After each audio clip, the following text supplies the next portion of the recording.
All guests have been muted.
we realized we started receiving emails from our user base saying that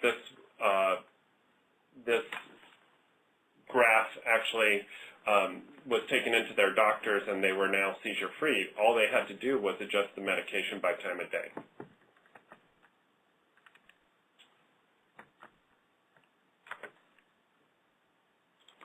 Thank you.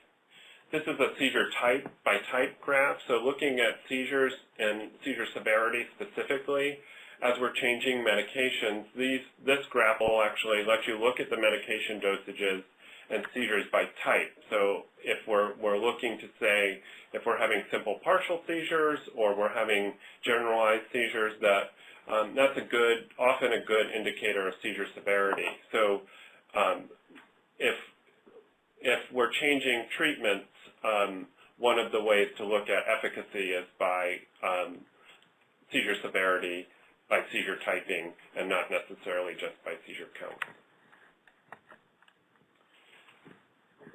Moving down that page, when we were developing the site, we wanted to look at how people were actually logging seizures at the time we developed this tool. So we went around and collected a bunch of different diaries and developed a real standardized data structure for the event logging itself. So this seizure tracker actually breaks it down into 3 sections. You have triggers, a description of the event, and then post-event information. And all of this can be added into a single event that might happen on that day on that page. On the right side of this daily logging page, you have calendar navigation. You have a create report button. And when we go down to other tools that can be activated on the site, like for hormonal fluctuations, you can record menstrual cycle. You can also look at, if you do blood levels or blood draws, you can record those as well and when they were done. This is a seizure by day graph, and looking at all of that data, or all of the data that you enter into Seizure Tracker can be graphically represented to see the impact on seizure activity. And so this is a by day graph, and you can see you can roll over what would be a blood level indicator on that graph, and if you're viewing these graphs online or on your computer, you can roll over those data points and get more specific details of how those were inputted into the site. There's also a daily note that you can log notes on one particular day and then include those into the reports. On the bottom of that daily logging page, there's a list of all the events that have been logged into the Seizure Tracker system. And you can, from here, you can review the events on that particular day. You can edit, delete the events, and they're listed by time of day. You also notice there's a little video icon on the left of that list, and that indicates that there's been a video uploaded. So Seizure Tracker has a YouTube integration system where you can take a YouTube video link and include it into the event diary system, and then it's available to be shared through the reports created on Seizure Tracker. So this is an example of what would happen if you clicked on that link. A window would pop up and that video would start playing if you had included a YouTube video link. So a lot of times, especially pediatric neurologists will ask to see videos of the seizure, and it aids them in understanding what type of seizure it is and how best to medicate for those seizures. So videos can be an important tool in understanding the seizure activity and progression of the seizure as well.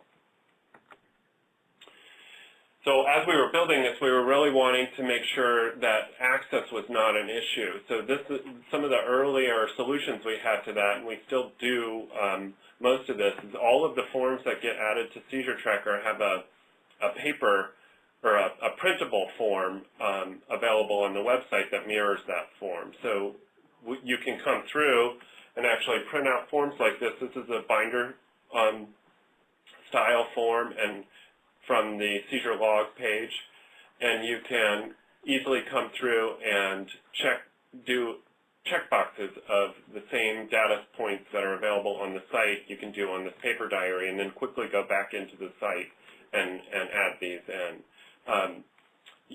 So we were actually recording on these instead of carrying around a notebook. My wife and I would carry around these sheets, and each of us would have a logbook, and we would quickly come in and enter in 40 or 50 seizures in 10 minutes. With the way the site's designed, it makes it really easy to do that.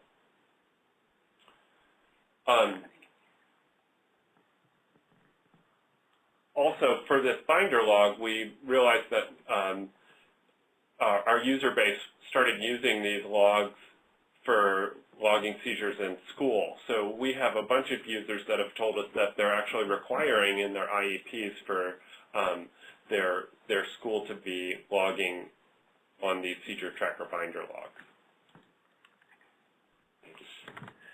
So now we get into sort of the topic of this webinar itself. So as we were looking for access points, and actually Evan started having seizures again 2 years after his surgery, and our neurologist asked us to videotape them, and we would do everything that we typically do with the seizures. Although these seizures had changed, they were all nocturnal, and they're status seizures, so they last over 5 minutes, and we always have to intervene with rescue medications. So when these started, we would go to bed, and we'd take our video camera, our telephone, and a timer, and Evan's rescue medication to bed with us. And as that happened, right as we were starting to have to do this again, the iPhone 3 came out, and it actually had a light on the phone itself that could be turned on with videotaping. So we thought, well, this is the perfect time to expand our access and build out a Apple-specific or iOS app for the site. So the seizure tracker app is actually a seizure recorder. We wanted a device that we could time and videotape our seizures, and then be able to link that up with seizure tracker and create all those graphs. So we sat down with our developers and mapped out the system now, which is the first real-time seizure recorder. So you can go into the app with 2 buttons. You can start the video recording. It times the seizures. You can mark when you give rescue medications. You can then go into you hit done, that event goes into the library, and you can edit all the details that match the data structure of the website. And then along with that, you can sync it up to seizure tracker. Once you've synced it to seizure tracker, the app then provides all of the resources that are available on seizure tracker through your mobile system with this graphing capability. So you can't actually, we left it as being a seizure recorder and not implementing any of the medication tools or some of the other treatment tools, but you could definitely take your mobile device in to your doctor's visits and share these graphs with them through your mobile device. And so I talk a little bit about why we did it that way, and I want the audience, you as the audience, to realize that our focus on the mobile app was not to replace what the website was doing, but to enhance how people could collect the information. So we didn't focus on creating the app to be a standalone seizure diary. What we wanted, while it can do that, we wanted it to interface with the website and then be able to enhance the power of the website along with the website enhancing the power of the app. So that's why we struggled on what we should include in the app and really why we limited it to a seizure recorder.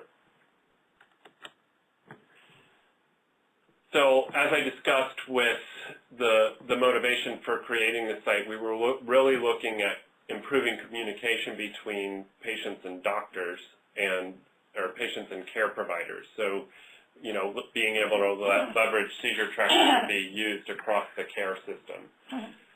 So in that, we focused a lot on how to share information from the seizure tracker tools. So while you may record on your mobile system, you can go to the website and create really detailed reports that can be printed out or emailed. They include all of the textual data that you enter in.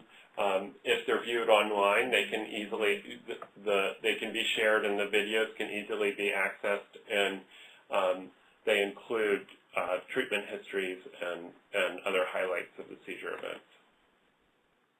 Along with the communication of the reports, last year we added in what we call the ballet management system, and it allows users to share access to their accounts into other management accounts. So we were approached by a family with multiple kids with epilepsy, and the mom said it's really hard to use seizure tracker for 2 kids, and that she would have to log in and out of accounts to log seizures. And so we set up this ballet system where she could actually share user accounts into a single management account and just go through and do everything she does on her seizure tracker account through the management account. So going back and forth from one account to another account. While we were developing this, we quickly realized that there were many other places that this could be leveraged. So in obviously clinical settings, so a doctor could manage multiple patients. In managed care situations, so in group homes, a care manager could manage multiple residents in a group home with this system. And then we have people actually using it in nursing homes as well for monitoring elderly with seizures. And so this is just a screen of what a management account would look like and how easy it is to pull down a menu list of all your keys that you share and then access those user accounts. After we developed this, we also realized that this would be a great system for leveraging in small research projects. So we are in development of new features on the ballet system that will allow for anonymized exports of population data. So people will, a management account, if they ID themselves as a researcher, can actually access the user accounts anonymously, so they can have anonymous access. They can go in and then export data on that population within that management group, and then be able to perform analysis on that data outside of seizure tracker. We also have plans to use the seizure tracker user base for recruitment. So as a part of the account setup, users fill in a profile that can be adapted to understand what enrollment profiles are good for a particular research project, and we'll be able to then ask our user base if they're interested in participating and share with them information on how to definitely enroll into this project through the Valet system. Another tool we worked on that is on a current trial is a clinical trial management tool. And this tool operates independently of the seizure tracker servers and website, but it allows for the same sort of logging system on mobile devices. It offers multi-center management, so you can have a primary PI in one center and then have other centers that have access to the tool on a limited basis but can enroll and exit participants from the trial. And then certain centers can, or center by center, can access their participants for their center and have real-time monitoring through the trial tool. We set it up to be FDA compliant at the time with all the FDA guidelines. So part of that was this clinical review tool of events. So we have a system in place on the clinical trial management tool that allows investigators or study coordinators to review the events that have been logged into the tool, and then they get locked into the database, and then source documents can be created and signed off on a clinic visit.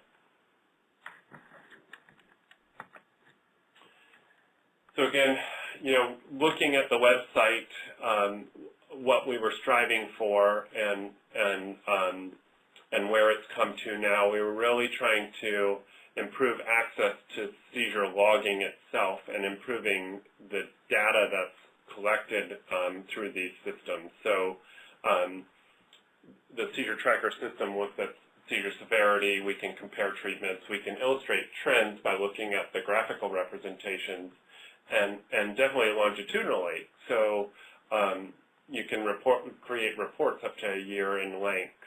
And then we really wanted to make sure our user base was thinking about treatment options. So how do we give them information on the website that they have access to the tools, but then they can go and definitely research the tools and how they might apply to them. So again, these are some of the graphs that are available.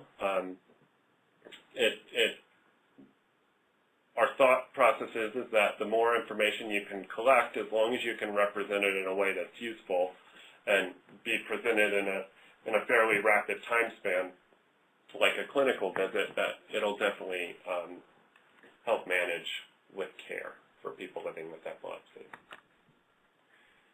So this is actually, I wanted to show you these two graphs. It's still the same seizure by day graphs, but we have a diet tool that's incorporated in the website that allows you to enter in the multiple different diets that are used to control seizures. You can also collect ketone and glucose levels.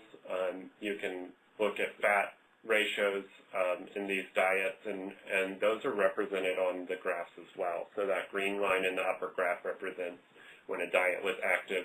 A big anchor there, that big square or triangle, can be rolled over, and you can see the changes in the diets. On the bottom graph, we have a tool that we added that can be used to collect information that's unrelated to a seizure, like triggers. You could collect missed medications, diet shifts, mood, and all of that can be collected in what's called the daily variable tool. And on the bottom graph, you can see that and how it's rolled over and represented. So, as I mentioned, I think we really had to find a solution for the seizure diary system and looked to technology to help do that.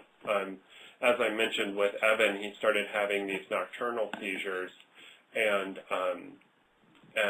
we were having a really hard time trying to figure out a way to monitor him in the evenings while he slept. So, we tried baby monitors, we tried cameras with a monitor in our room, and we finally ended up finding a security camera that was available, a consumer camera that was available for security purposes. And we actually bought the camera, set it up in his room, and now we were able to take our mobile device, our phones, the same ones we're using to log his seizures, and actually incorporate an app into that device that has a very sophisticated motion detection system in it, that the original purpose was for security, and we now have Evan monitored on that system at night.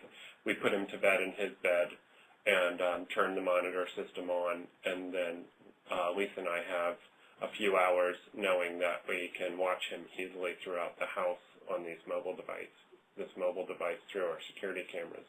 When we go to bed, we take him into our bed as well. So, and in these, it's important to realize that a lot of these standards for some of these solutions has been developed already. So that security camera, these Wi-Fi video cameras have been in place for a few years now, and they are all based around standard Wi-Fi communication, so it makes it very easy to integrate them into new technologies. So, with Seizure Tracker, there's also a lot of exciting things going on in the epilepsy community, and thinking about mobile technology, and there's a lot of wearable devices now that are being experimented with, and actually some semi-permanent. So this is the NeuroPlace implant, and it is a responsive neurostimulator. So there's a EEG implant that's put in along with a stimulator in this device, and it is replaced or removed every 3 years. It actually reads the seizure itself from the brain, so it's very accurate data, and that is integrated into a NeuroPace system, but it's not out of the realm to think that devices like these implantable devices could also interact with your cell phone and other devices within the house to alert other people when you're having a seizure and things like that. So that's a NeuroPace device that's on the left, and it's an implant. It goes into the skull.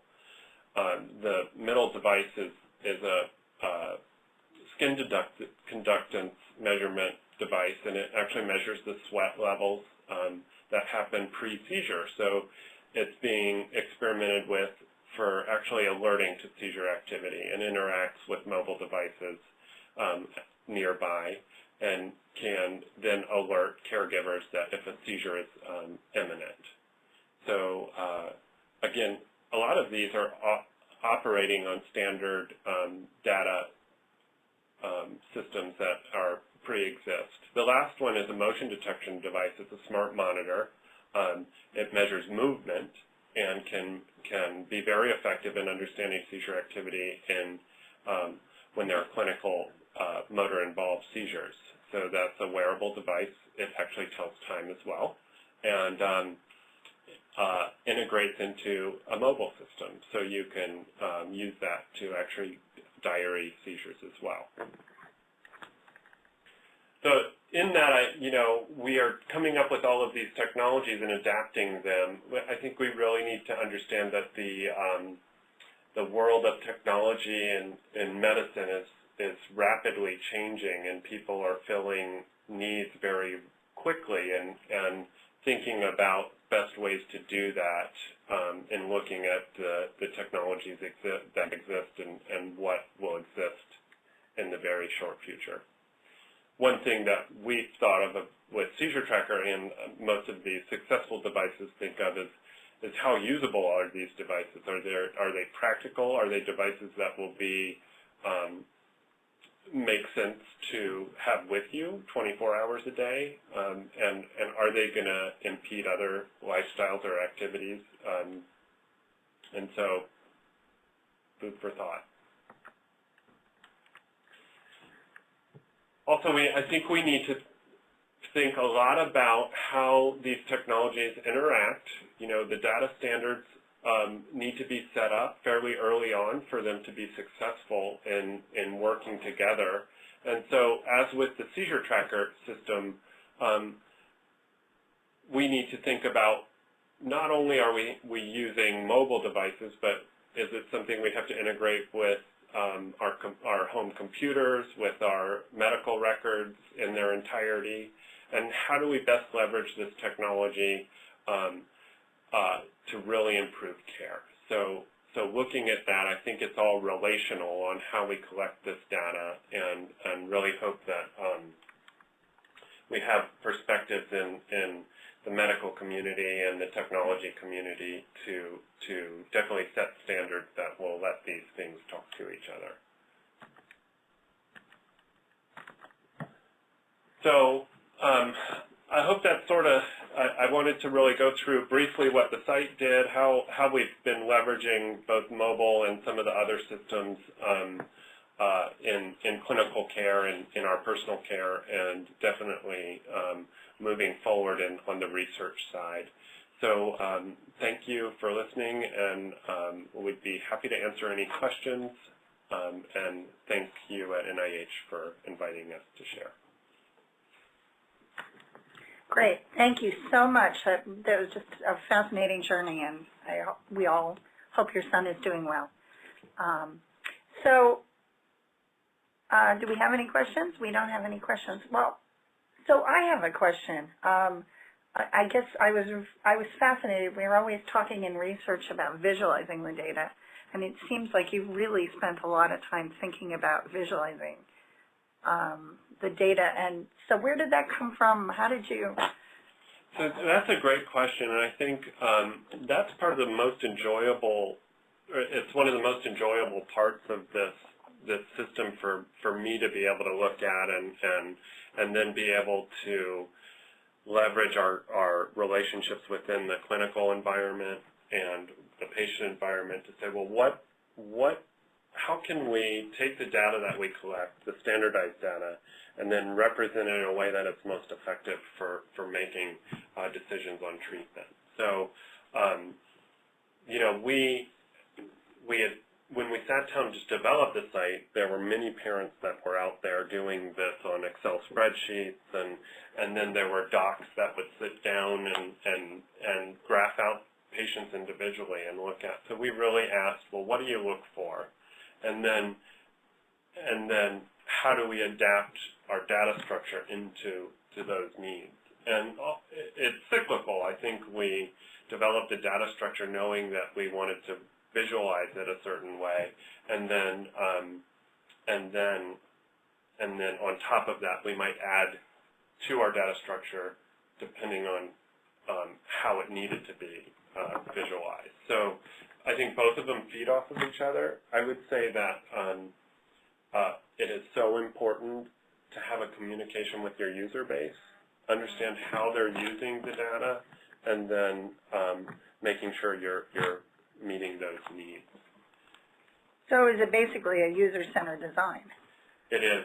You know, we launched, as I mentioned, we launched it from the waiting room as our son was having surgery, and we posted it on the Tuberous Sclerosis Alliance listserv, and we had immediately, within 2 or 3 days, we had 250 people using it. And here we are stressed out about our son, and I'm thinking moreover that I've just committed my life to 250 people to make sure that the system doesn't go away. So what was interesting that followed that was then we were then approached by a lot of high incidence groups. So Evan was having these simple partial seizures that were non-status, so they were clustering, and the cluster would last about an hour, but he was really having a seizure, you know, a 2-minute seizure for every 10 minutes or so. So they weren't life-threatening at the time, and we didn't really understand. We'd been giving those rescue medications that would help us if he went status or he had a seizure that wouldn't stop, and we'd never used it. So about a month into the launch of the site, we were starting to get a lot of contacts from people who were in the high incidence epilepsy groups that a lot of their kids were going status. And so they would, right away, we added the rescue medication tool. Dravet is a large percentage, Dravet syndrome, which is another congenital condition, and they have high incidence of epilepsy, but then it's really hard to control, and often it goes status. So we were contacted by Dravet families right away, and they grew our to-do list tenfold within a week. So the first year or two was really interesting for us because we had no clue on some of the nuances of recording seizures, and we were quickly educated by the epilepsy community. So very user-driven on the development. So I got to check my email to get questions, but I do want to ask, I'm going to take the privilege of asking another question. How has the medical community responded?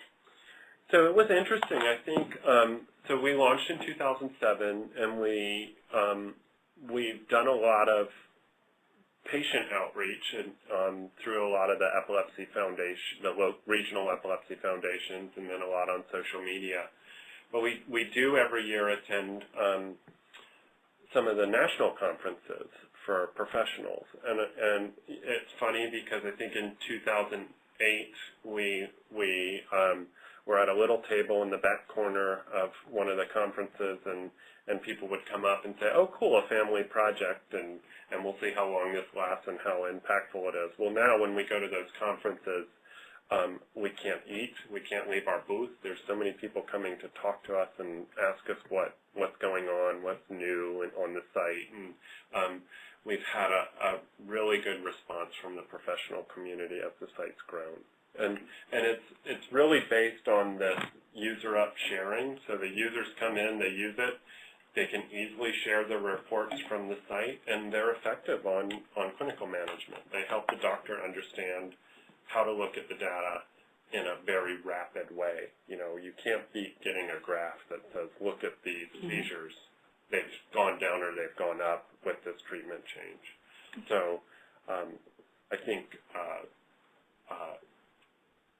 it's the professional community has definitely latched on, and we're finding more and more that doctors are actually asking their patients to use it on a regular basis. Some doctors we've talked to actually force their patients to use it.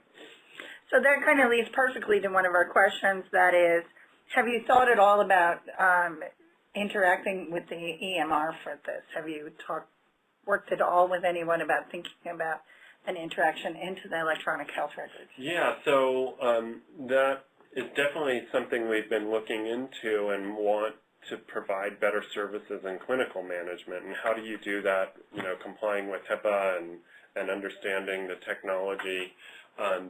So we've reached out to a few of the EMR providers and have been trying to build those relationships to figure out ways to share the data. We actually have what's called an API, or a set of rules that interact with our database that can be made public.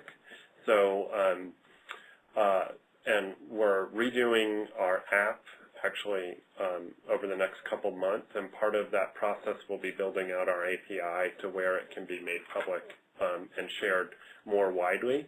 So that's definitely something that can be leveraged within the clinical environment to pull in the seizure tracker data in a HIPAA compliant way, and then be able to share some of the resources that we have on the site for doing treatment efficacy evaluations. Okay, great. So that leads right to the next question. You had mentioned HIPAA. How do you deal with privacy security in your system? Yeah, so can I just scroll down? I include this slide because it's always something I like to cover, so, or that people ask about. So it's interesting because we focus on a lot of the tenets of HIPAA, and there are three major tenets: confidentiality, data integrity, and data accessibility.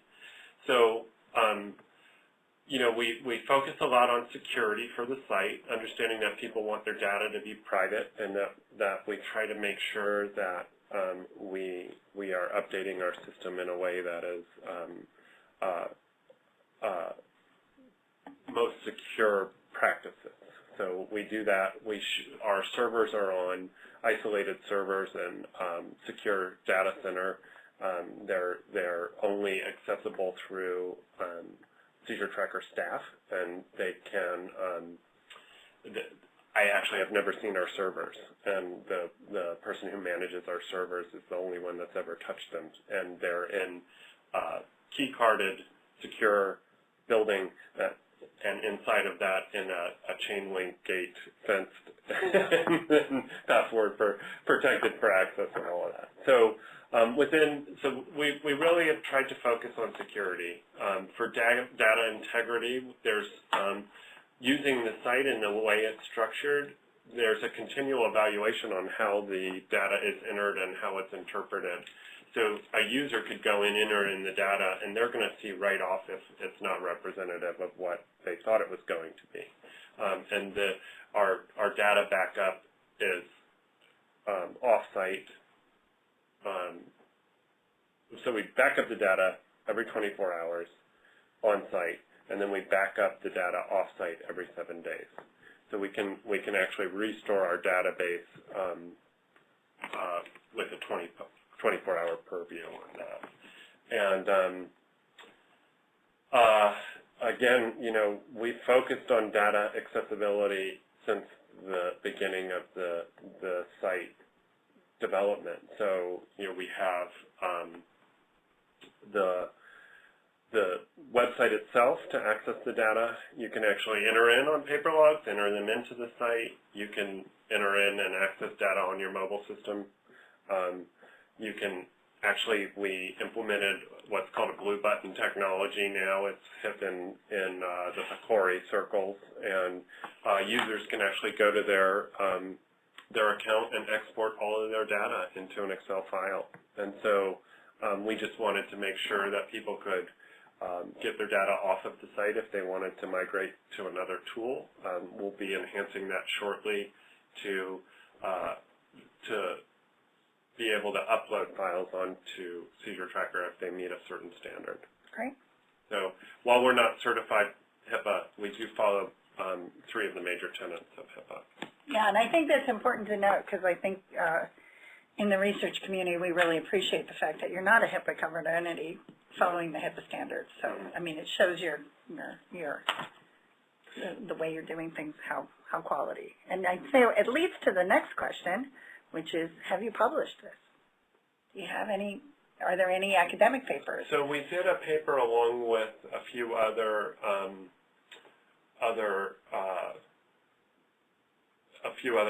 researchers or clinical folks in the epilepsy community.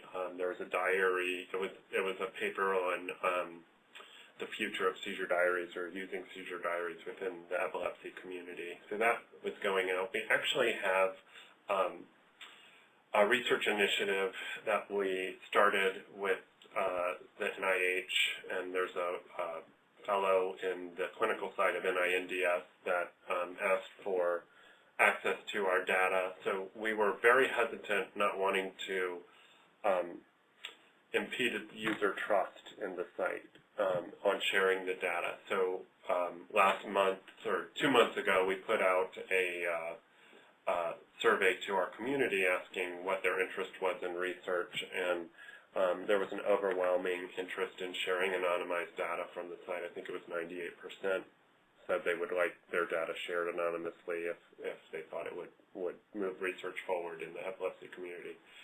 So shortly after getting that, and our thought was if we didn't reach a very high percentage, we wanted at least 75 or 80% to do the export at all. We wouldn't do it if it wasn't above that. And our thought process initially was to create an opt-in system. So the users at our site would be able to go and say, well, I want my data shared. Well, we got that survey and decided to create an opt-out system because of the overwhelming interest in sharing data.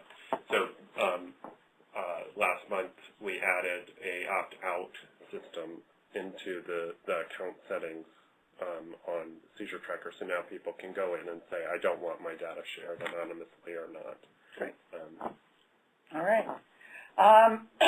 So we'll put, if it's okay, we will distribute a copy of your slides, and we can get a reference for your paper. Yeah, and actually, I'm sorry, I should have mentioned, out of that effort, sharing the data export there, we're hoping to have multiple papers come out of that looking at seizure patterning in epilepsy, which ironically is of very personal interest to us. Evan's seizures happen every 10 days, basically, and we didn't realize it, but there's quite a few researchers that have been studying these patterns within the epilepsy community and have never had access to big data or a data set that's as large as what we have on Seizure Tracker. Great. Oops, we have one more question. All right, I'm pulling it up right now, sorry. Systems are a little harder than I'd like sometimes. All right, so our final question is, do you have any plans to offer other apps like this or for other systems?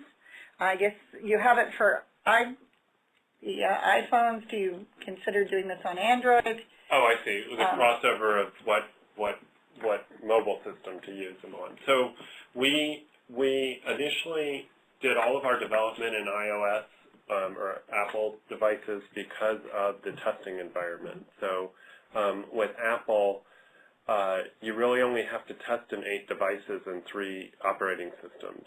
So you can really test your app for reliability in only 24 environments. So with Android, I don't want this to seem like a cop-out because we're currently working on getting funding to do an Android app, but the initial development was because, and arguably at the time, Android is not predictable in hardware to software. And there's well over 250 to 300 different devices out with multiple operating systems, so it's virtually impossible to test for reliability. And one thing we didn't want to do is create a tool that would make lives more difficult, and losing data was not something we wanted to be responsible for. So we are working on an Android app. We're working with the same developers that did our iOS app, our iPhone app, and we'll hopefully have one out very shortly. Outside of that, we do have a mobile optimized site, which is not an app. It requires, you can use it on an Android, and it allows you to log the same information you log on the website in a compact version of the website that's available just by going to seizuretracker.com on your mobile device, and it auto-detects a mobile interface and will scale down the site. So. Well, thank you so much. I think we all learned a lot. One of our users has actually pulled up the paper before we could even get it, so thank you. Raymond, thank you for pulling that up. I will send that with a copy of the slides. Thank you so much for doing this. It just seems like it's amazing. And what I really liked was how mobile followed your need, not led. So I guess we all appreciate that. So with that, we're going to end our Distinguished at the NIH Distinguished Speaker Series webinar for mHealth. Our next webinar will be on June 9th. Look for an email coming out, and that will be about wounded warriors and some of the mobile efforts for that. So thank you very much. Appreciate your time, and have a great day. Thanks for having me.